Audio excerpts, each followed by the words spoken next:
யோகாம்பால் சாம்பார் பொடி நிறைய பேர் வாங்கிட்டுருக்கேன்னு எனக்கு தெரிஞ்சது. நிறைய பேர் நல்ல ஃபீட்பேக் கொடுத்துருக்கேன். அதுவே எனக்கு ரொம்ப பெரிய சந்தோஷம். ஸோ கண்டிப்பாக தொடர்ந்து நிறைய பேர் தேவைப்பட்டவா எல்லாரும் டிஸ்கிரிப்ஷன் பாக்ஸில் இருக்க நம்பரில் ஆர்டர் பண்ணி வாங்கிப்பேன்னு நினைக்கிறேன். இதை வச்சு நீங்கள் குழம்பு, சாம்பார், ரசம், கூட்டு எல்லாமே பண்ணிக்கலாம். வணக்கம், நான் உங்கள் அபிமான யோகாம்பால் சுந்தர். இன்றைக்கி என்ன பார்க்க போகிறோம்னா, இது ஒரு டிஃபன் ஐட்டம். ரொம்ப ஈஸி அண்ட் ரொம்ப டேஸ்டியாக இருக்கும். அதாவது சப்பாத்திலே டிஃப்ரெண்ட்டாக பண்ணுறதுல இன்றைக்கி நம்ம பார்க்க போகிறது தக்காளி போட்டு வச்சு ஒரு அரைச்சி போட்டு பண்ணுற சப்பாத்தி, டொமேட்டோ சப்பாத்தியும். அதுக்கு இதுவாக ஒரு சிம்பிள் தால்னால் 3 தால் நம்ம கலக்க போகிறோம். துவரம்பருப்பு, மசூர் தால் அண்ட் பைத்தம்பருப்பு 3யுமே ஒரே அளவு ஈக்குவலாக எடுத்து வாஷ் பண்ணிவிட்டு அதை போட்டு பண்ணணும். ஒன்று ஸ்டெப் பை ஸ்டெப்பாக நம்ம எப்படி பண்ணுறதுன்னு பார்க்கலாம்.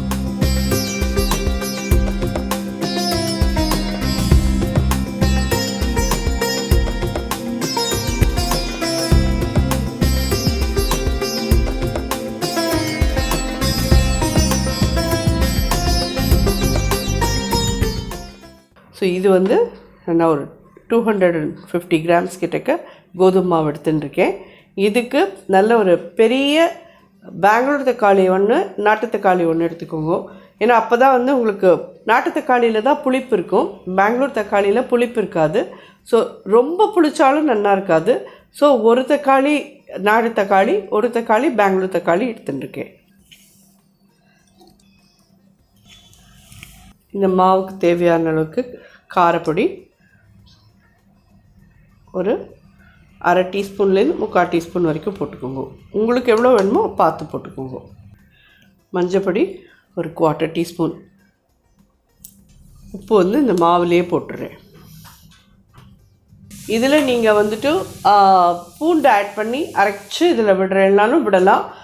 இதுலேயே அரைக்கிறதோடு நீங்கள் பூண்டை நல்லா ஒரு 5-6 பல் பூண்டை நல்லா உரித்து போட்டுட்டு அரைச்சி இதில் விட்டு நல்லா பிசைஞ்சிடலாம். நாம் இன்றைக்கி பூண்டு இல்லாமல் தான் பண்ண போகிறோம். உங்களுக்கு எல்லாருக்கும் தெரிஞ்ச விஷயந்தான், பூண்டுனாலே நான் அலறி அடிச்சுன்னு ஓடி போயிடுவேன். ஸோ ஆனால் தேவைப்பட்டவா நிறைய பேருக்கு இந்த நாளில் பிடிக்கிறது வேணுங்கிறவா கண்டிப்பாக இதோடு கூட வச்சு அரைச்சி இதில் விட்டு மாவை பிசைஞ்சுக்கோங்க. இதை அரைச்சிடலாம். இப்போது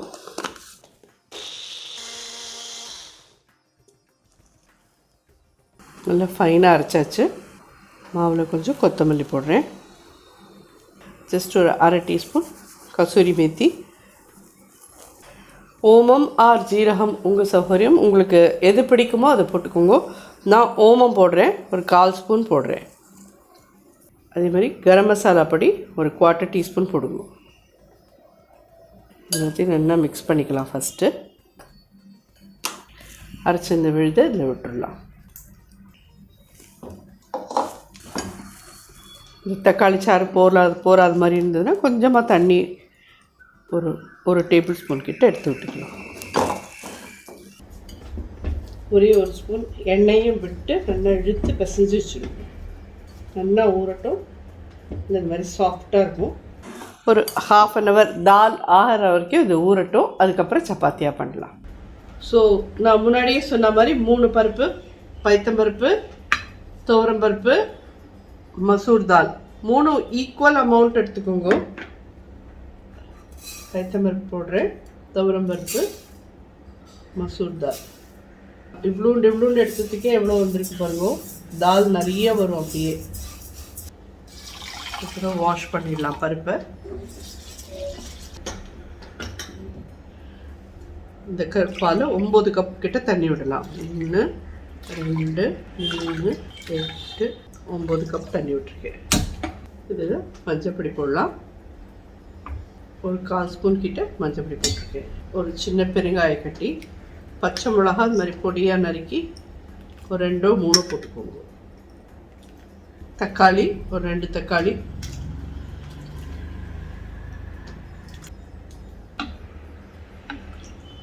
தனியா பொடி ஒரு 1/2 டீஸ்பூன் போடுங்க.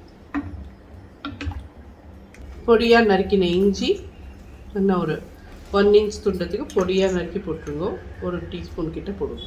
இதுக்கு நம்ம இப்போ உப்பு போடல, ஜஸ்ட் அப்படியே தான் மூடி ஒரு 6 விசில் மீடியம் ஹையில் வச்சு ஒரு 6 விசில் கொடுங்க. கொதிக்கட்டும். அதுக்கப்புறம் மூடலாம். நான் அடியில் போய் பருப்பு உட்காந்துருத்துனாலும் பிடிச்சி போயிடுத்துனா நமக்கு இதாக இருக்காது. அட் த சேம் டைம் ஏன் 9 கப் தண்ணி விட்டேன் அப்படின்னு சொல்லி கேட்டேன்னா, 1 கப் பருப்புக்கு 3 கப் தண்ணி இருந்தால் தான் அது நல்லா குழச்சலாக நல்லா வெந்திருக்கும். இந்த சிம்பிள் சிந்தி டால் வந்து ரொம்ப ரொம்ப நல்லாயிருக்கும் அண்ட் ஹெல்த்தியான ஒரு இது. குழந்தைகளெல்லாம் உங்களுக்கு சாப்பிட வைக்கிறதுக்கெல்லாம் ரொம்ப ஈஸியாக இது மாதிரி பண்ணி கொடுத்தேன்னா சாப்பிட்ருவா. ரெகுலராக எப்பயும் பண்ணுற மாதிரி தால் அப்படின்னாலே எல்லோரும் குழந்தைலாம் வேண்டாம், ஐயோ வேண்டாம் அப்படின்பா. ஏன்னா நம்ம ரெகுலராக பண்ணுறது எலுமிச்சம்பழம் புழிஞ்சு இஞ்சி பச்சை மிளகா போட்டு பண்ணுறது. இது வந்து அது மாதிரி தான் இருக்கும். அப்படின்னா ஃபைனலாக ஃபினிஷிங் ஸ்டேஜில் பார்க்குறச்சே இதில் நம்ம என்ன போடுறோம் பார்த்தேன்னா அதெல்லாம் உங்களுக்கு கண்டிப்பாக ஒரு டிஃப்ரெண்ட்டான ஒரு எக்ஸ்பீரியன்ஸாக இருக்கும். அது சாப்பிட்றதே குழந்தைகளும் விரும்பி சாப்பிடுவா. அந்த சப்பாத்தியோடு இந்த தாலும் ரொம்ப ரொம்ப நல்லாயிருக்கும். இதில் நான் எப்பயுமே தால் வேகத்தையே உப்பு போட மாட்டேன். பருப்பில் நல்லா வெந்ததுக்கு அப்புறம் திருப்பி எடுத்துகிட்டு கொதிக்க விடுவோம் பார்த்தீங்களா, அப்போ நம்ம உப்பு போட்டுக்கலாம் போகிறோம். இப்போ நல்லா கொதிச்சதும் மூடிடலாம். இதை ஒரு கொதி வந்துட்டு இந்த ஸ்டேஜில் மூடிடலாம். அடுப்பு மீடியம் ஹையில் வச்சுருக்கேன்.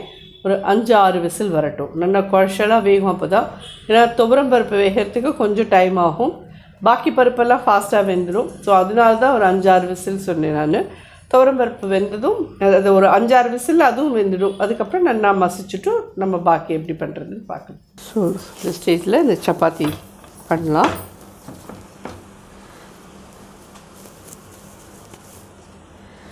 இது ரொம்ப வாசனையாக இருக்கும், ரொம்ப டிஃப்ரெண்ட்டாக டேங்கியாக இருக்கும். டிஃபன் பாக்ஸ்க்கெல்லாம் நீங்கள் எடுத்துன்னு போகிறதுக்கெல்லாம் இந்த சப்பாத்தி ரொம்ப ரொம்ப நல்லாயிருக்கும்.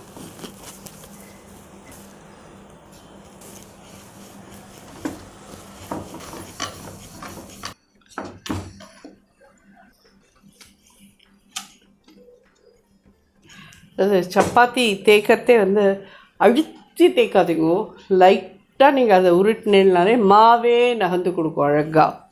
அது எல்லாமே நம்ம அன்போடு நம்ம அதை ஹேண்டில் பண்ணோன்னா அதுவும் நம்மள்ட்ட அன்பாக இருக்கும். ரொம்ப பேசுகிறடி யோகாம்பால்றீங்களா? ரொம்ப கரெக்ட்.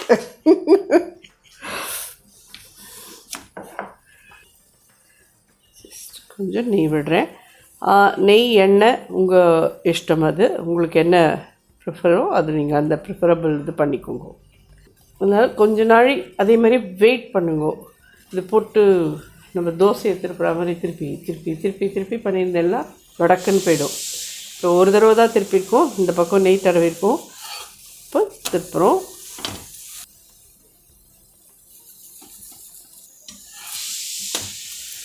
அவ்வளோதான். இதோட எடுத்துடலாம். இதை டொமேட்டோ சப்பாத்தி ரெடி. இன்னொன்று பண்ணுறேன். இந்த மாதிரி ஒரு சைட் ஃபுல்லாக உங்களுக்கு கலர் மாறும். இந்த மாதிரி மாறத்தே இதை டர்ன் பண்ணுங்க. டர்ன் பண்ணிவிட்டு நெய்யோ எண்ணெயோ தடவிக்கோங்க.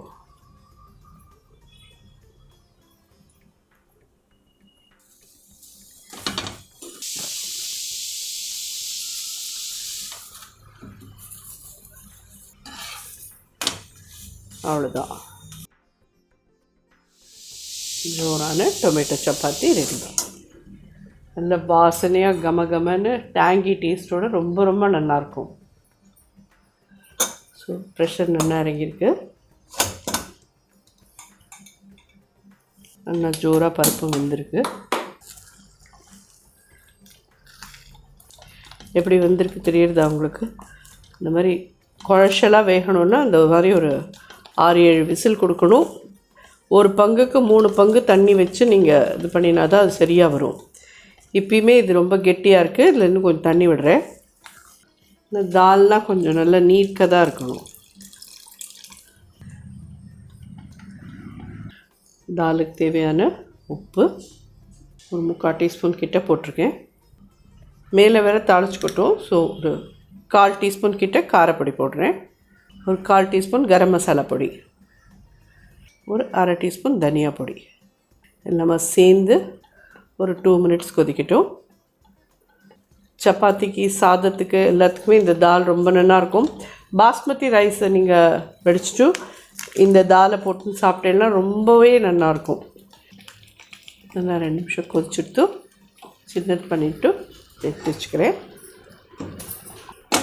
இது மேலே லாவிஷாக கொத்தமல்லி போடலாம். 1 ஸ்பூன் கிட்ட நெய் விடுங்க. இதான் சொன்னேன் நான், இது ஃபைனலாக பண்ணுறதுல தான் இதில் இருக்கவே இருக்குது. ஒரு 1/2 ஸ்பூன் ஜீரகம் போடுறேன், நார்மல் ஜீரகம். அடுப்பு சின்னதாக வச்சுக்கலாம். ஜீரகம் வெடிக்கிறது. ஒரு 1/4 ஸ்பூன் காரப்பொடி, 1/4 டீஸ்பூன் கரம் மசாலா பொடி, கசூரி மேத்தி இதில் சேர்த்துக்கலாம்.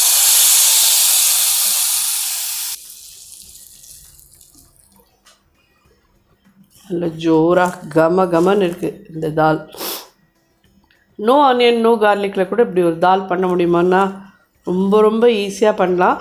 ஃபைனலாக ஒரு 1/2 மூடி எலுமிச்சம்பழம் புழிகிறேன்.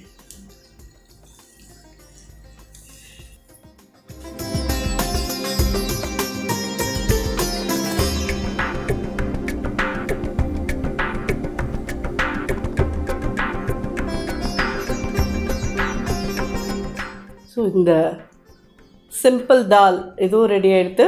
தக்காளி சப்பாத்தி ரெண்டும் நல்ல காம்பினேஷன். கண்டிப்பாக எல்லோரும் ட்ரை பண்ணுங்க. ரொம்ப ரொம்ப டேஸ்டியாக ரொம்ப நல்லாயிருக்கும். இந்த தாலை மட்டும் பண்ணினேன்னா நீங்கள் இந்த தாலோட கூட பாஸ்மதி ரைஸ் வச்சு சாப்பிட்றீங்கனாலும் சாப்பிட்லாம், சப்பாத்தியோடு சாப்பிட்றீங்கனாலும் சாப்பிட்லாம், எப்படி வேணாலும் சாப்பிட்லாம். கெஸ்ட்டுக்கெல்லாம் வரைச்சே இந்த தால் நீங்கள் யூஸ் பண்ணிட்டு இதில் நீங்கள் வெங்காயம் பூண்டு யூஸ் பண்ணிக்கிறீங்கன்னா அப் டு யூ. கடைசியாக அது நம்ம தடுக்கா போடுற பற்றியில் அதுக்கு முன்னாடி நல்லா வதக்கிட்டு அதில் நீங்கள் பூண்டு மட்டும் போடுங்க, வெங்காயம் போடணுன்னு அவசியம் இல்லை. அந்த நெய்யில் தாளிக்கிற பற்றியில் அந்த இடத்துல பூண்டை நல்லா நெசுக்கிட்டு சேர்த்துட்டு அதை அப்படியே தாலில் சேர்த்துனாலே ரொம்ப ரொம்ப நல்லாயிருக்கும். கண்டிப்பாக ட்ரை பண்ணி பார்த்துட்டு எப்படி இருந்து ஃபீட்பேக் சொல்லுங்கள். நன்றி, வணக்கம்.